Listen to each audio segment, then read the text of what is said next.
Do you remember the first time you held one of these?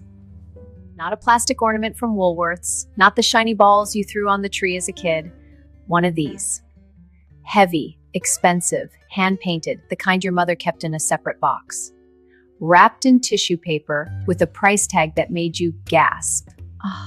These ornaments didn't just decorate Christmas trees, they divided them, front versus back, expensive versus everyday. What guests saw versus what nobody noticed. And here's what nobody talks about. These ornaments were never really about Christmas. They were about finally being able to afford the Christmas you couldn't have as a child. Tonight, we're talking about when Christmas ornaments became too beautiful to touch, and why so many of us still remember exactly which one was the special ornament on our tree. If you grew up in the 50s, 60s, or 70s, your Christmas ornaments came from one place, the dime store.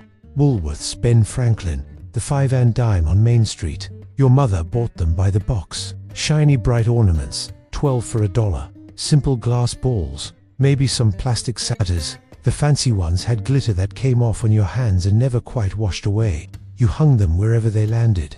The tree was full, but it wasn't precious. If one broke, you swept it up and kept decorating. Nobody worried, nobody fussed. Because here's the thing, in those days, an ornament cost about as much as a candy bar. Close your eyes for just a second. Can you see that tree? The mismatched ornaments, the tinsel your mother insisted on throwing one strand at a time, the lights that always had one bulb out. That tree wasn't perfect, but it was yours. And then, somewhere in the 80s, everything changed. In 1985, a man named Christopher Radko was decorating his family's Christmas tree when disaster struck. The tree fell, and every single antique ornament, hand-blown German glass pieces collected over generations, shattered. He tried to replace them, but everywhere he looked, he found only plastic, the old German glass-blowing tradition that created those beautiful ornaments. Nearly extinct, killed by war, by mass production, by cheaper alternatives. So Radko did something extraordinary. He traveled to Poland and Germany, found the last artisans who knew the craft, and revived it. By the late 80s, these ornaments were everywhere. Department stores created entire sections for them.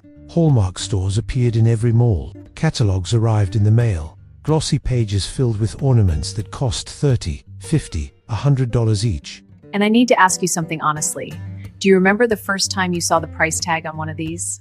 $50 for a single ornament, when you'd grown up with your mother buying them for pennies. Did it feel shocking? Or did it feel like finally you could have the Christmas you'd always imagined? Because here's what was really happening. For the first time, a generation of women who'd grown up with modest Christmases, who'd made do, who'd stretched every dollar, could now afford something their mothers never could. Luxury, European craftsmanship, the kind of Christmas they'd only seen in magazines. And they bought them. Oh, did they buy them? But these ornaments came with rules. First rule, placement. These didn't go just anywhere on the tree. They went front and center, eye level, where guests would see them when they walked in.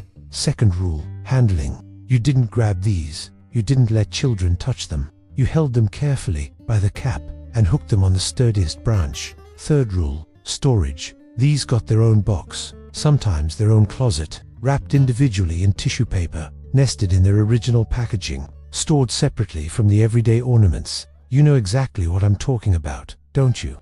You can see that box right now, the one kept on the top shelf, the one that came down last when decorating and went back up first when undecorating. These 4 ornaments, let me tell you what each one meant. The Father Christmas, that long robe, that star wand, those jeweled details. This wasn't the Coca-Cola Santa. This was old world, European, the Santa your great-grandmother would have recognized. Hanging this said, we honor tradition. We know the history, we have taste. The snow globe tree ornament, Christmas within Christmas. This was your centerpiece, your the one you pointed out to guests. See this one? It's hand-blown German glass. The Santa's sleigh with reindeer Victorian imagery, a story in miniature. Children would stare at this one, tracing the details with their eyes, since they couldn't touch it with their hands. This was the ornament that made Christmas feel like a fairy tale. And the elegant snowman in purple and gold, look at that. Not red and white, purple, the color of royalty.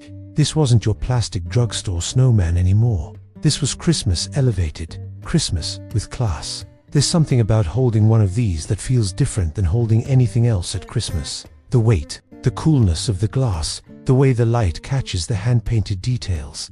And underneath all that beauty, there's fear. Fear of dropping it. Fear of disappointing the person who bought it. Fear of breaking something that cost more than a week's groceries. Women built entire collections around these. Annual purchases became tradition. Every year, one new ornament, sometimes from a catalog, ordered by phone, waiting weeks for delivery. Sometimes from the department store, walking slowly through the displays, choosing just the right one. Ornament clubs formed. Limited editions created urgency. Only 5,000 made, signed and numbered. Retired after this year. The collecting wasn't really about the ornaments themselves. It was about creating something, building something, year by year, ornament by ornament, creating the Christmas you'd always dreamed of. The Christmas that said, we made it.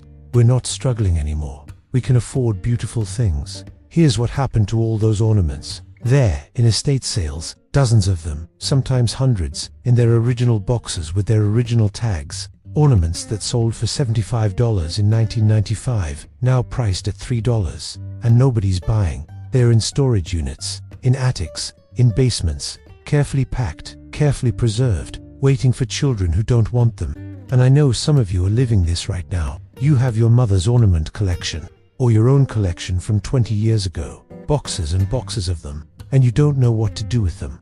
Your children don't want them. They want minimalist trees, simple ornaments, maybe a few meaningful pieces.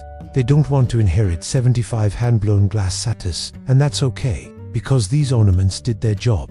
They gave us the Christmas we needed at the time we needed it. They let us feel, for a while, that we'd achieved something, that we'd moved beyond the modest Christmases of our childhood.